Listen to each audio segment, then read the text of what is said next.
ಇನ್ನು ಮತ್ತೊಂದು ಕಡೆ ತನಿಖೆಯ ಭಾಗವಾಗಿ ನಿವೃತ್ತ ಡಿಜಿ ಐಜಿಪಿ ಓಂ ಪ್ರಕಾಶ್ ಅವರ ಭೀಕರ ಹತ್ಯೆ ಆಯ್ತಲ್ಲ, ಈ ಕೇಸ್ ವಿಚಾರಕ್ಕೆ ಸಂಬಂಧಪಟ್ಟಂತೆ ತನಿಖೆ ಆಗ್ತಾ ಇದೆ. ಪುತ್ರಿ ಮತ್ತು ಪತ್ನಿ ಇಬ್ಬರನ್ನು ಕೂಡ ಅರೆಸ್ಟ್ ಮಾಡಿದ್ದಾರೆ. ಜೊತೆಗೆ ತನಿಖೆಯ ಭಾಗವಾಗಿ ಓಂ ಪ್ರಕಾಶ್ ಅವರ ಪುತ್ರಿ ಇದ್ದಾರಲ್ಲ ಕೃತಿ, ಇವರ ಫಿಂಗರ್ ಪ್ರಿಂಟ್ ಅನ್ನ ಕಲೆಕ್ಟ್ ಮಾಡ್ಕೊಂಡಿದ್ದಾರೆ. ಭಾರಿ ಹರಸಾಹಸ ಪಡಬೇಕಾಗಿ ಬಂತು. ಅವರ ಫಿಂಗರ್ ಪ್ರಿಂಟ್ ಅನ್ನ ಕಲೆಕ್ಟ್ ಮಾಡ್ಕೊಳ್ಳೋದಕ್ಕೆ ಭಾರಿ ಹರಸಾಹಸ ಪಡಬೇಕಾಯಿತು. ಅವರ ಪತ್ನಿ ಪಲ್ಲವಿ ಮತ್ತು ಪುತ್ರಿ ಕೃತಿ ಮಹಿಳಾ ಸಾಂತ್ವನ ಕೇಂದ್ರದಲ್ಲಿ ಇದ್ದಾರೆ. ಇಲ್ಲಿ ಶಾಲು ಹೊತ್ಕೊಂಡು ಹೋಗ್ತಾ ಇದ್ದಾರಲ್ಲ, ಇವರು ಪಲ್ಲವಿ, ಓಂ ಪ್ರಕಾಶ್ ಅವರ ಪತ್ನಿ. ಮತ್ತೆ ಪುತ್ರಿ ಇದ್ದಾರೆ ಮತ್ತೊಬ್ರು ಕೃತಿ ಅಂತ, ಅವರು ಕೂಡ ಶಾಮೀಲಾಗಿದ್ದಾರೆ ಈ ಕೊಲೆಯಲ್ಲಿ ಅಂತ ಹೇಳಲಾಗ್ತಾ ಇದೆ. But don't know. ಬಟ್ ಅವರ ಪತ್ನಿ ಪಲ್ಲವಿ ಮಾತ್ರ ಇದಕ್ಕೂ ಕೊಲೆಗೂ ಸಂಬಂಧ ಇಲ್ಲ, ಪುತ್ರಿಗೂ ಮತ್ತು ಕೊಲೆಗೂ ಸಂಬಂಧ ಇಲ್ಲ ಅಂತ ಹೇಳ್ತಿದ್ದಾರೆ. ಬಟ್ ಅವ್ರು ಹೇಳಿದ್ರಂತ ಸುಮ್ಮನೆ ಇರೋಕ್ಕಾಗಲ್ಲ.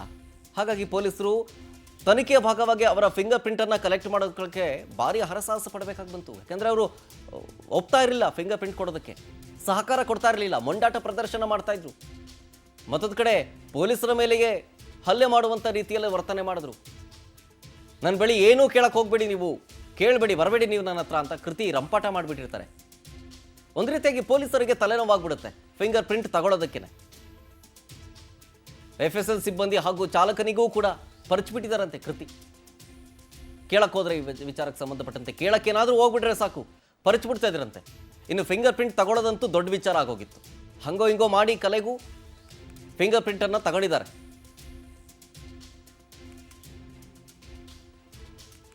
ಮತ್ತೊಂದು ಕಡೆ ಓಂ ಪ್ರಕಾಶ್ ಹತ್ಯೆಯ ಬಗ್ಗೆ ಪೊಲೀಸರ ತನಿಖೆ ಮುಂದುವರಿತಾ ಇದೆ.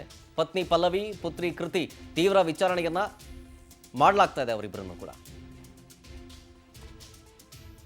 ಡೀಟೇಲ್ಸ್ ಕೊಡ್ತಾರೆ ನಮ್ಮ ಪ್ರತಿನಿಧಿ ವೆಂಕಟೇಶ್, ಫೋನ್ ಸಂಪರ್ಕದಲ್ಲಿ ಜಾನ್ ಆಗಿದ್ದಾರೆ. ವೆಂಕಟೇಶ್, ಒಂದ್ ಕಡೆ ಪಲ್ಲವಿ ಮತ್ತು ಕೃತಿ ಇಬ್ಬರ ವಿಚಾರಣೆ ಯಾವ ಹಂತದಲ್ಲಿದೆ? ಜೊತೆಗೆ ಪುತ್ರಿ ಕೃತಿ ಇದಾರಲ್ಲ, ಅವರ ಫಿಂಗರ್ ಪ್ರಿಂಟ್ ತಗೊಳ್ಳೋದಕ್ಕೆ ಭಾರಿ ಹರಸಾಹಸ ಪಟ್ಟರಂತೆ, ಹೌದಾ? ಹೌದು ಶರತ್, ಏನಂತಂದ್ರೆ ಈ ಪ್ರಕರಣ ಆದಾಗಿಂದ ಕೂಡ ತಾಯಿ ಮಗಳು ಇಬ್ರು ಕೂಡ ಒಂದು ತನಿಖೆಗೆ ಸಹಕರಿಸ್ತಾ ಇಲ್ಲ. ತಮ್ಮದೇ ಆದ ದಾಟಿಯಲ್ಲಿ ಕೂಡ ಪೊಲೀಸರ ಬಳಿ ನಡ್ಕೊಳ್ತಾ ಇರುವಂತದ್ದು. ಸೊ ಕೃತಿ ಕೂಡ ಮಹಿಳಾ ಪೊಲೀಸರ ಜೊತೆ ಕೂಡ ಅನುಚಿತವಾಗಿ ವರ್ತನೆ ಮಾಡ್ತಾ ಇರುವಂತದ್ದು, ತನ್ನ ಕೈಗಳಿಂದ ಪೊರ್ಚಿರುವಂತದ್ದು, ಜೊತೆಗೆ ಅವ್ರನ್ನ ವಿಚಾರಣೆಗೆ ಕರೆಯುವಂತ ಸಂದರ್ಭ, ಸಾಂತ್ವನ ಕೇಂದ್ರಕ್ಕೆ ಕರ್ಕೊಂಡು ಹೋಗುವಂತ ಸಂದರ್ಭದಲ್ಲಾಗಿರ್ಬೋದು, ಯಾವುದೇ ರೀತಿಯಾದಂತಹ ಒಂದು ಸ್ಪಂದನೆಯನ್ನು ಕೊಡ್ಲಿಲ್ಲ. ಮತ್ತೆ ಬೆಳಿಗ್ಗೆ ಅವರು ಸ್ಟೇಷನ್ಗೆ ಕರ್ಕೊಂಡು ಬಂದಂತ ವೇಳೆಯಲ್ಲೂ ಕೂಡ ಹೊಯ್ಸಳ ಜೀಪ್ ಇಂದ ಹಿಡಿಯೋದಕ್ಕೂ ಕೂಡ ಅವರು ಹರಸಾಹಸ ಪಡಬೇಕಾಯ್ತು. ಅವರು ಎಷ್ಟೇ ಮನವಿ ಮಾಡ್ಕೊಂಡ್ರು ಕೂಡ ಹಿಡಿತಾ ಇರ್ಲಿಲ್ಲ, ತನ್ನಿಂದ ದೂರ ನಿಲ್ಲುವಂತೆ ಕೂಡ ಆವಾಜನ್ನ ಹಾಕ್ತಾ ಇದ್ರು. ಈಗ ಅವರ ಒಂದು ಪ್ರಕರಣ ಸಂಬಂಧಪಟ್ಟಂತೆ FSL ಟೀಮ್ ಕೂಡ ಅವರ ಒಂದು ಫಿಂಗರ್ ಪ್ರಿಂಟ್ ಅನ್ನ ಪಡೆದುಕೊಂಡಿದೆ.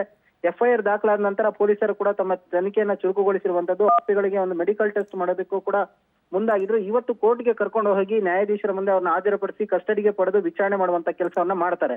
ಇಲ್ಲಿ ಪ್ರಮುಖವಾಗಿ ಪೊಲೀಸರಿಗೆ ಒಂದು ಟೆನ್ಷನ್ ಅಂತ ಹೇಳಿದ್ರೆ, ಅವರು ತನಿಖೆಗೆ ಸರಿಯಾದ ರೀತಿಯಲ್ಲಿ ಸ್ಪಂದಿಸ್ತಾ ಇಲ್ಲ. ಮತ್ತೆ ಯಾವುದೇ ಒಂದು ಪ್ರಶ್ನೆಯನ್ನು ಕೇಳಿದ್ರು ಸರಿಯಾದ ಉತ್ತರವನ್ನು ಕೂಡ ಕೊಡ್ತಾ ಇಲ್ಲ.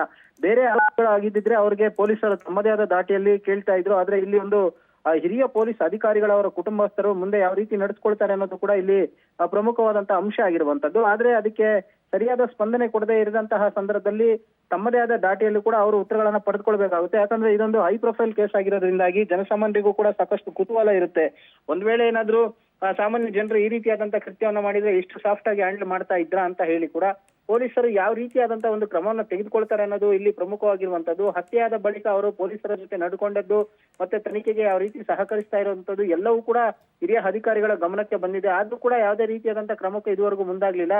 ನ್ಯಾಯಾಧೀಶರ ಮುಂದೆ ಇವತ್ತು ಹಾಜರುಪಡಿಸಿದ ನಂತರ ಎಷ್ಟು ದಿನಗಳ ಕಾಲ ಒಂದು ಕಸ್ಟಡಿಗೆ ಪಡೆದುಕೊಳ್ತಾರೆ ಅಂತ ಕೂಡ ನೋಡ್ಬೇಕು. ಯಾಕಂತ ಹೇಳಿದ್ರೆ ಇವರು ಇನ್ವೆಸ್ಟಿಗೇಷನ್ಗೆ ಸಹಕಾರ ಕೊಟ್ರೆ 2-3 ದಿನಗಳಲ್ಲಿ ಅವ್ರನ್ನ ಹೇಳಿಕೆಗಳನ್ನ ದಾಖಲಿಸಿಕೊಂಡು ಎಲ್ಲವನ್ನು ಕೂಡ ಮುಗಿಸ್ ಕಳಿಸ್ತಾರೆ. ಅಂದ್ರೆ ವಿಡಿಯೋ ಕಾನ್ಫರೆನ್ಸ್ ಮೂಲಕ ಆಗಿರ್ಬೋದು ಎಲ್ಲವನ್ನು. ಆದ್ರೆ ಇದ್ಯಾವುದು ಆಗದೆ ಇದ್ರೆ ಮತ್ತೆ ಹೆಚ್ಚಿನ ದಿನಗಳ ಕಾಲ ತೆಗೆದುಕೊಳ್ಳುವಂತ ಅವಶ್ಯಕತೆ ಕೂಡ ಇರುತ್ತೆ. ಈಗಾಗಲೇ ಹಿರಿಯ ಅಧಿಕಾರಿಗಳು ಸೇರಿದಂತೆ ಅವರ ಕುಟುಂಬಸ್ಥರು ಎಲ್ಲರೂ ಕೂಡ ಒಂದು ಅಂತಿಮ ನಮನವನ್ನು ಸಲ್ಲಿಸಿ ಬಂದಿರುವಂತದ್ದು. ಆದ್ರೆ ಆರೋಪಿಗಳಿಗೆ ಅವರ ಒಂದು ದರ್ಶನಕ್ಕೂ, ಅಂದ್ರೆ ಮೃತದೇಹ ದರ್ಶನಕ್ಕೂ ಕೂಡ ಕರ್ಕೊಂಡು ಬರ್ಲಿಲ್ಲ.